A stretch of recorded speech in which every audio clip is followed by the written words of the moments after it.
কিডনিকে সুস্থ রাখতে 7টি উপায়। হ্যাঁ, সপ্তর্ষি তারার মতন। আকাশে যেমন জল করে জলে সপ্তর্ষি তারা, তেমন আপনার যদি 7টা উপায় জানা থাকে তাহলে আপনার কিডনি আশা করা যায় ইনশাআল্লাহ ভালো থাকবে, যদি মহান আল্লাহ তাআলা আপনার উপর দয়া করে রহম করে। তো এই 7টা উপায় প্রথমেই হচ্ছে পর্যাপ্ত পানি পান করেন। পর্যাপ্ত বলতে কিন্তু একদম যে 4 লিটার 5 লিটার 6 লিটার এইরকম নয়, মাপযোগ করে নয়। আপনার যে পরিমাণ খেলে আপনার কিডনি ভালো থাকবে, শরীর ভালো থাকবে, সেই পরিমাণ। এই পরিমাণটা নির্ধারণ করবেন কিভাবে? একটাই উপায়, সেটা হলো পিপাসা। আপনার পিপাসে লেগেছে, চেপে না থেকে পানি পান করুন। অর্থাৎ আপনার স্রষ্টা আপনাকে তৈরি করেছে ওইভাবে যে যখনই দেহের ভিতরে পানি কমে যাবে তখনই আপনার পিপাসা লাগবে।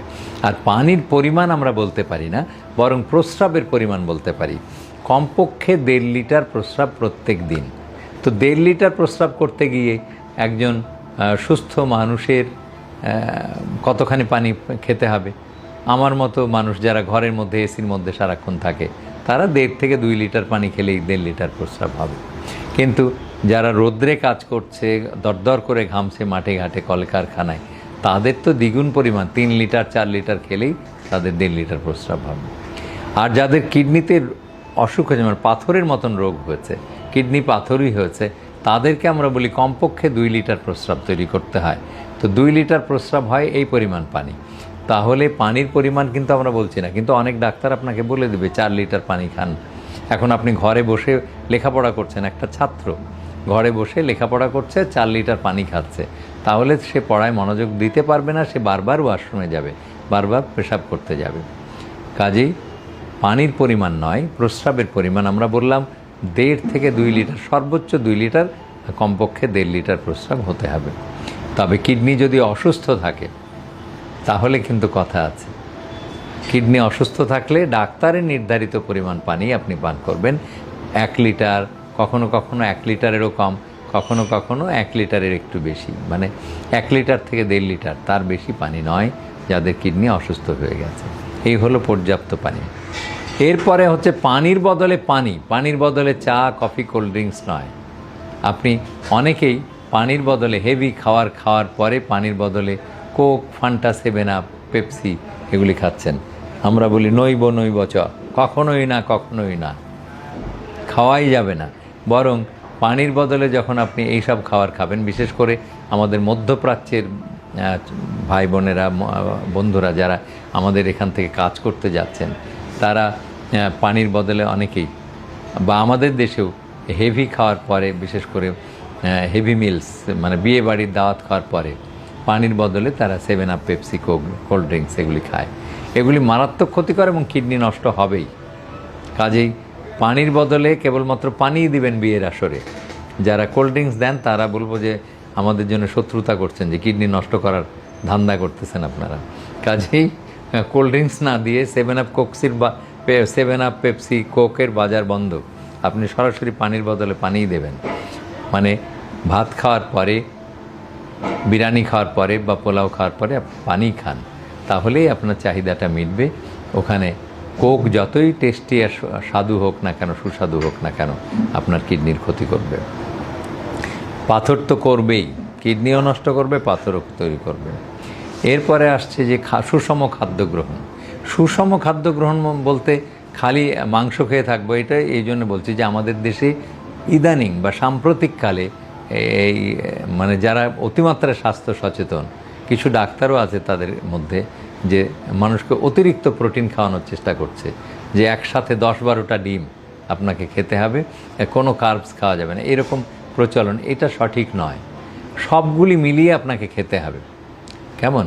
আপনার দেহের ভেতরে যেমন সবগুলি উপাদান আছে, তেমনি খাদ্যর মধ্যেও সবগুলি উপাদান থাকতে হবে। 6টি উপাদানে খাদ্য তৈরি, ঠিক প্রত্যেকটা উপাদান সঠিক মাত্রায় থাকতে হবে।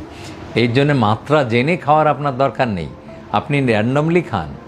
আপনার যে লোকাচার দিয়ে আপনি বড় হয়েছেন, যে জীবনাচরণ তৈরি করেছেন একটা সমাজ, যে সকালে আপনি পান্তা ভাত দিয়ে নাস্তা করেন না কেন, কোনো সমস্যা নেই, কিন্তু আপনি সকালে পান্তা ভাত বা ভাত রুটির বদলে সেখানে মানে একটা 10টা থেকে শুরু করে 16টা পর্যন্ত ডিম খায়। আমি জানি এগুলি বর্তমানে চালু করে দিয়েছে। অনেকে আরও প্রোটিন পাউডার বিদেশ থেকে কিনে নিয়ে এসে খাচ্ছে, যে আমার তো প্রোটিন বেশি দরকার, তাহলে মাংসপেশিগুলি মানে শক্তিশালী র্যাম্বো টাইপ হবে, হ্যাঁ, 6 প্যাক অ্যাবডোমেন হবে এরকম। কিন্তু সেটা সঠিক নয়। আপনি প্রচুর ব্যায়াম করবেন, এক্সারসাইজ করবেন, কিন্তু প্রোটিন পরিমিতই দরকার, তার বেশি দরকার নেই।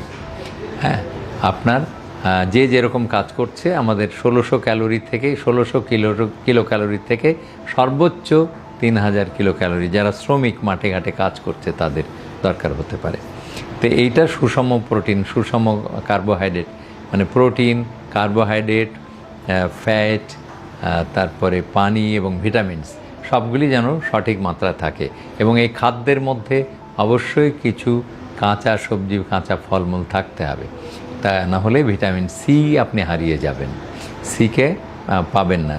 আর সি স্টোর করলে নষ্ট হয়, তাপে নষ্ট হয়, ফলে আপনি অবশ্যই কিছু কাঁচা সালাদ, কাঁচা সবজি খেতে হবে, এবং সেগুলি অবশ্যই নিরাপদ হতে হবে, যে এমন নয় যে ক্ষেতের ময়লা আপনি নিয়ে এসে খাচ্ছেন, তাহলেই পেটের অসুখ হবে। কাজে সুষম খাদ্য গ্রহণ। এরপরে আসছে যে আপনার ওষুধ হিসেবে বাজে ওষুধ খাওয়া। বাজে ওষুধ মানে একটু গায়ে ব্যথা, ফুটবল খেলতে গেছেন অথবা ব্যায়াম করেছেন, একটু গায়ে ব্যথা হচ্ছে, বাড়িতে বিয়ের রান্নাবাড়া করেছেন, অনেক গায়ে ব্যথা হচ্ছে, আপনি ব্যথার ওষুধ খেলেন। এই ব্যথার ওষুধ কিন্তু নাপার কথা বা প্যারাসিটামলের কথা আমরা বলছি না, NSAID মানে non steroidal anti inflammatory drugs, মারাত্মক মারাত্মক ক্ষতিকর। একটা ট্যাবলেট খেলেই আপনার কিডনি নষ্ট হতে পারে। কাজেই এইসব ওষুধ ভুলেও খাবেন না, ডাক্তার দিলেও খাবেন না। খেলে পরে এই যে জ্বর এসছে, এখন তো জ্বর হচ্ছে, তাই না, এখন চতুর্দিকে জ্বর হচ্ছে, এটা ভাইরাল ফিভার বা যেই ডেঙ্গু ফিভার বা চিকনগুনিয়া যাই হোক না কেন, আপনি যতই গায়ে ব্যথা হোক না কেন, আপনি NSAID খাবেন না। NSAID খেলেই কিডনি টিবিউলার নেক্রোসিস হবে এবং রক্তপাত হবে প্রস্রাব দিয়ে, কিডনিটা নষ্ট হয়ে যাবে। কাজে এই ড্রাগগুলি ভুলেও খাবেন না, এবং ডাক্তার দেখানো বাদ দিয়ে ওষুধ খাবেন না। যেসব ডাক্তার জেনে তারপরে ওষুধ দেবে, কারণ প্রচুর অ্যান্টিবায়োটিকও কিডনি নষ্ট করে। এমনকি গ্যাসের ওষুধে কিডনি নষ্ট করে না, অন্য রোগ করে, ক্যান্সার তৈরি করে। কাজেই ডাক্তারকে না দেখিয়ে সহসা ওষুধ খাবেন না। এরপরে আসছে যে আমরা যে প্রেশারের রোগে ভুগি আমাদের দেশে, এটা খুব কমন একটা ঘটনা, যে উচ্চ রক্তচাপ। এবং আমি যখন জিজ্ঞেস করি ওষুধ খান, বলে না এখনও ওষুধ ধরিনি, শুনেছি যে ওষুধ একবার ধরলে তো ছাড়া যায় না। তখন এই মানে ড্রাগ ডিপেন্ডেন্সি, তারা মিন করছে যে নেশায় যেমন ড্রাগ ডিপেন্ডেন্সি হয়ে যায়, নেশা করলে যেমন ছাড়া যায় না, প্রেশারের ওষুধ তেমন ছাড়া যায় না। এই ধরনের প্রচার এমন ভ্রান্তভাবে মানে আমাদের দেশকে আকৃষ্ট বা আপ্লুত করেছে, যে ফলে সাধারণ মানুষরা প্রেশার ডাক্তার লিখে দেওয়ার পরেও তারা ওষুধ খায় না, এবং অনিয়ন্ত্রিত রক্তচাপের ফলে কিডনিটা নষ্ট হয়ে যায়। যখন তারা আসে তখন কিডনি নষ্ট অবস্থায় আসে, তখন আর প্রেশারের ওষুধ খেয়ে কী লাভ হবে। এই অনিয়ন্ত্রিত প্রেশার এবং অনিয়ন্ত্রিত ডায়াবেটিস মেলাইটাস মানে বহুমূত্র এবং উচ্চ রক্তচাপ যখন বহুমাত্রিকতা দিয়ে কিডনিকে নষ্ট করে ফেলে, তখন কেবলমাত্র ডাক্তারের কাছে আসি।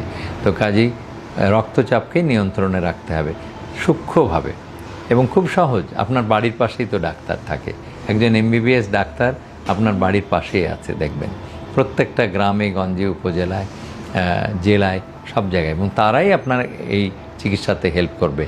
রক্তচাপ নিয়ন্ত্রণের জন্যে প্রাথমিক অবস্থায় আপনি কিছুতেই একজন প্রফেসরের কাছে বা বিশেষজ্ঞর কাছে যাওয়ার দরকার নেই। তারপরে আরেকটি বাজে অভ্যাসের কথা বলছি, যেটা অত্যন্ত বাজে অভ্যাস, কিন্তু আপনি তাতে আকৃষ্ট হয়েছেন কৈশোর থেকে, সেটা হলো ধূমপান। ধূমপানের বাজে অভ্যাসটি আমার এই ভিডিও দেখার সাথে সাথেই ছেড়ে দিন, কারণ এটা আপনার কিডনি নষ্ট করছে।